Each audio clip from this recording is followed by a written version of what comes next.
સુરતમાં મિત્રતાને લાંછન લગાવતો કિસ્સો સામે આવ્યો છે.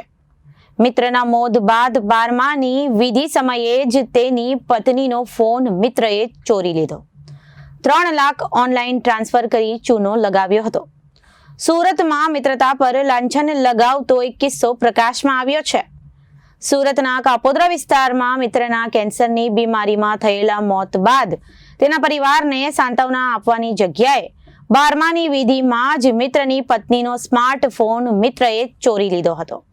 બાદમાં તેના બેંકમાંથી 3 લાખ રૂપિયાની ચોરી પણ કરી લીધી હતી. કાપોદ્રા વિસ્તારમાં રહેતા નિકુલભાઈ ગજેરાને કેન્સરની બીમારી હતી. આ બીમારીમાં તેમનું મોત નીપજ્યું હતું, જેથી તેની વિધિમાં નાનાપણનો મિત્ર સંદીપ વિનુ દેસાઈ આવ્યો હતો.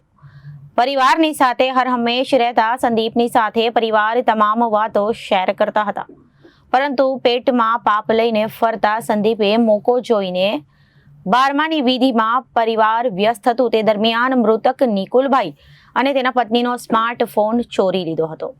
શોકની વિધિમાં કોઈને ફોન યાદ આવ્યો ન હતો, પરંતુ પીઠમાં ખંજર ભોંકનાર સંદીપ દેસાઈ ફોન લઈને નાસી ગયો હતો. આરોપી સંદીપ ગજેરાને ફોનના પાસવર્ડ અને ગૂગલના પિન, યુપીઆઈ પિન અને પાસવર્ડ અગાઉથી જાણી લીધા હતા, જેથી તેનો ઉપયોગ કરીને અલગ અલગ રીતે 3 લાખ ઓનલાઈન ટ્રાન્ઝેક્શન કરી ચોરી લીધા હતા. આ અંગેની જાણ જ્યારે મૃતકના પરિવારને થઈ ત્યારે તેઓએ ઓનલાઈન FIR દાખલ કરાવી હતી, જેથી કાપોદ્રા પોલીસે મોબાઈલ ઘરફોડ અને તે મોબાઈલ મારફતે 3 લાખ ટ્રાન્સફર કરી અંજામ આપનારને ચોરીના ગુનાના મુદ્દામાલના 3 લાખ અને મોબાઈલ ફોન સાથે ઝડપી લઈને વધુ તપાસ હાથ ધરી છે.